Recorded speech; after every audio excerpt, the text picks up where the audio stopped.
In the world of cinema, Hong Kong has its very own unique place. Unbeknown to the Western world, the Hong Kong film industry has been churning out blockbuster after blockbuster since the 60s. Much like the Indian film industry, their superstars and their films hardly ever reached a Western audience, and their fame never reached outside Asia. This all changed when a young man arrived on the scene with thick glasses. He wanted to show the whole world what he was capable of. After a brief stint as the Green Hornet's sidekick Kato on American TV, he noticed there was no interest in a Chinese-looking lead man in the USA. So he decided to return to Hong Kong. That man was Bruce Lee. As a young kid, Lee played in several Hong Kong films before he decided to try his luck in the USA, so he knew where to go to and who to talk to.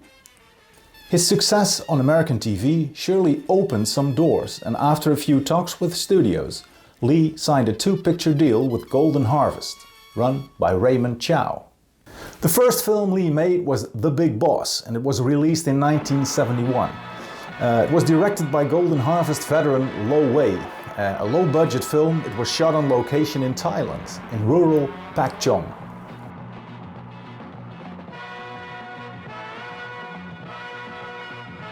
Just 2 hours north of Bangkok, the town of Pak Chong is still regularly visited by Bruce Lee fans who come to visit the filming locations here.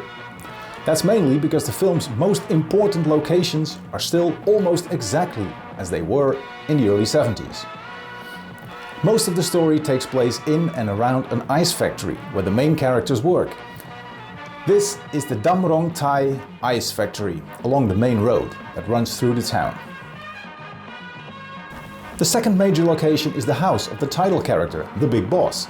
Just a few hundred meters further north along the same road, just before the town center, you can find Wat Siri Sampan. It's actually a Buddhist temple with a large front garden, but it was here where the exciting climax of The Big Boss was filmed. The film was a huge success in Asia, turning Bruce Lee into a superstar overnight. To quickly cash in on that success, a second film was made only months later, Fist of Fury. To make it all a bit confusing, when Lee's first film was released in the US, The Big Boss would be renamed to The Chinese Connection, or at least that was the idea. But due to a mix-up, his second film, Fist of Fury, became The Chinese Connection, while The Big Boss was released as Fists of Fury. Bruce's second film, Fist of Fury, was largely filmed at Golden Harvest Studio on the outskirts of Kowloon, or Hong Kong mainland.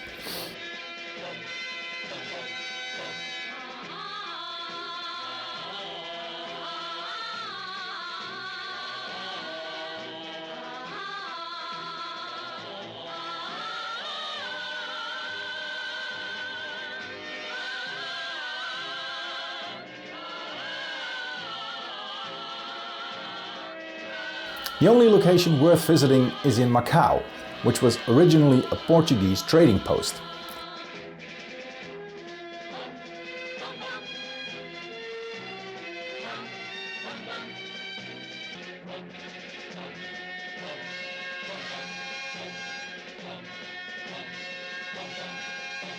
At Kamwesh Garden, director Lo Wei filmed the scene in which Lee is not allowed to enter the park, and in which he finally kicks the "No Dogs and Chinese Allowed" sign off the entrance gate post.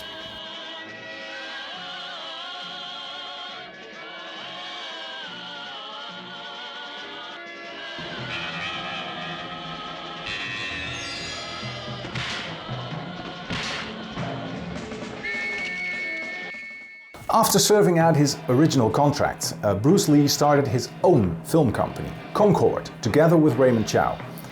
Bruce wanted to have full control, and his first attempt at this would be The Way of the Dragon.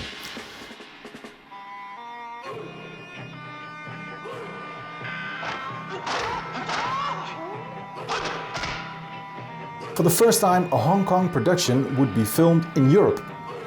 With a budget of only $130,000, it would be a real challenge to do this, but Bruce Lee succeeded, as the film would eventually gross 1,000 times its budget.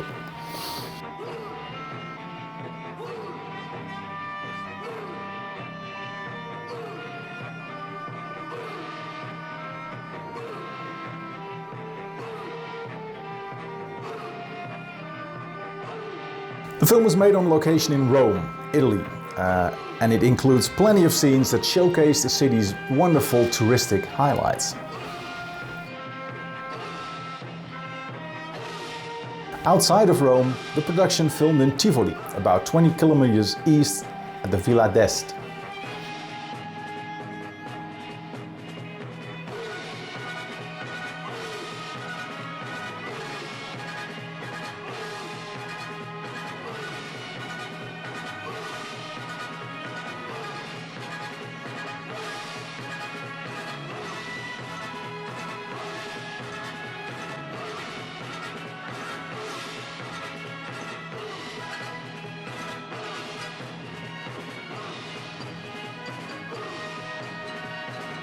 Several scenes were filmed in and around the Hotel Flora, which actually was the hotel where cast and crew stayed during the filming.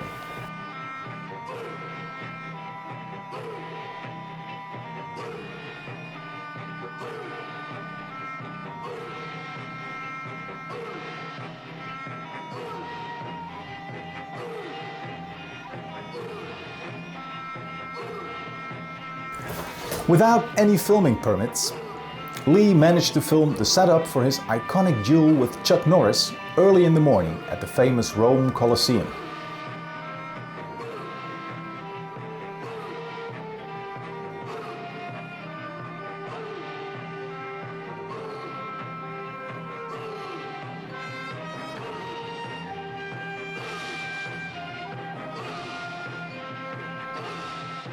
The fight itself was completely filmed at Golden Harvest Studios, while the preceding fight scenes with Bob Wall and Wang Ing-sik were done in rural outskirts of Hong Kong.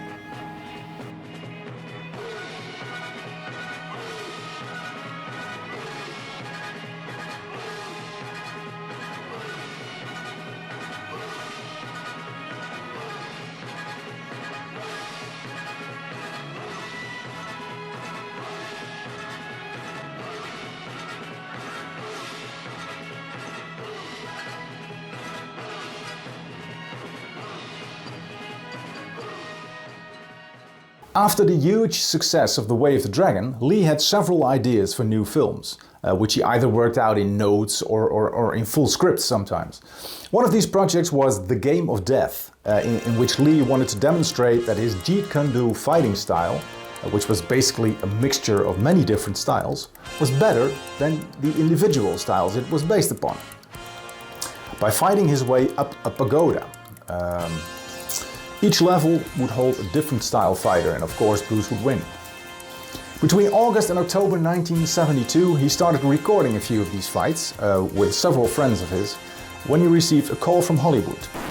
He abandoned the Game of Death project to film Enter the Dragon, the film that would ultimately catapult him into worldwide fame.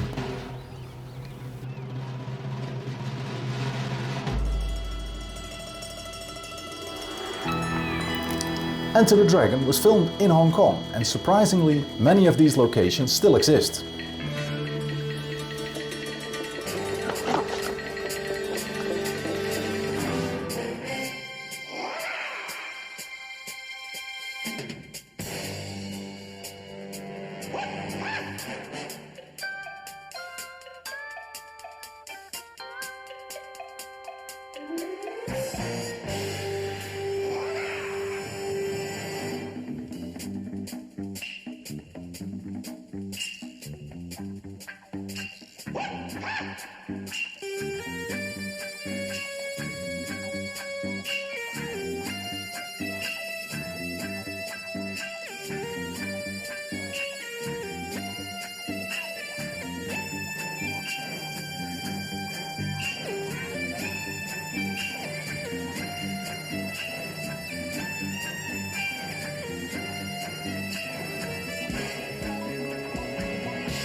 Even though Bruce Lee only made a handful of feature films in a very short period of time, his legacy is huge.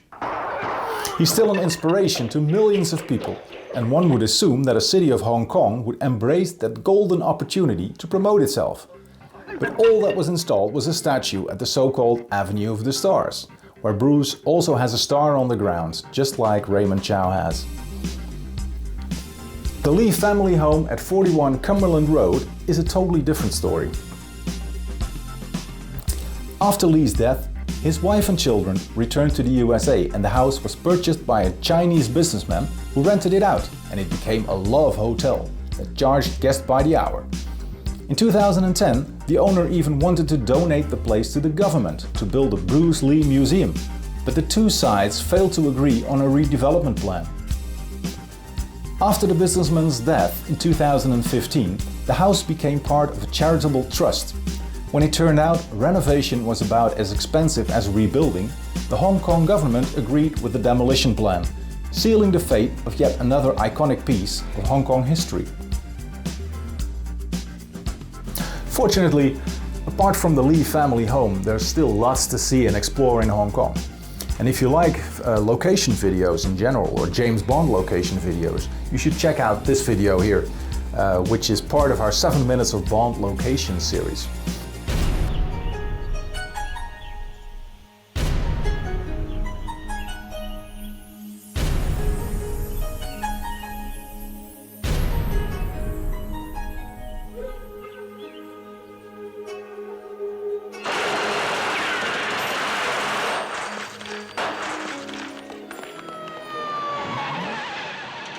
Please subscribe to this channel if you like location videos.